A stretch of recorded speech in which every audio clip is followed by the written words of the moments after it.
নমস্কার, আমি ডক্টর চুমকি এসেছি আবার আপনাদের সবার সামনে একটা ছোট্ট একটা রেসিপি নিয়ে। আজ হলো রবিবার। আজ আমাদের লাঞ্চে আছে মাংসের ঝোল। উপকরণে আমি নিলাম জিরে, ধনে, কালো মরিচ, লাল মরিচ, তেজপাতা।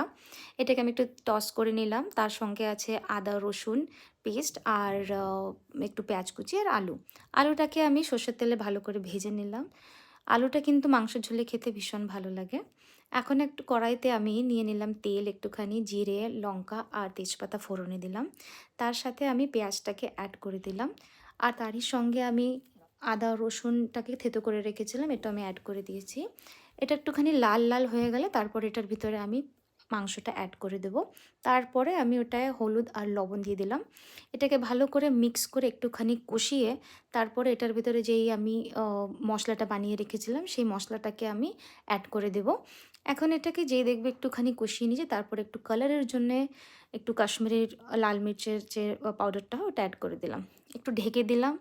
ঢেকে দেওয়ার পরে দেখুন কত সুন্দর কষানোর পরে এত সুন্দর একটা কালার এসেছে। এখন আমি একটু গরম জল অ্যাড করে দিলাম।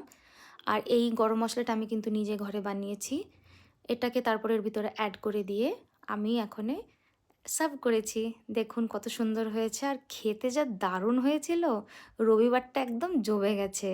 ধন্যবাদ।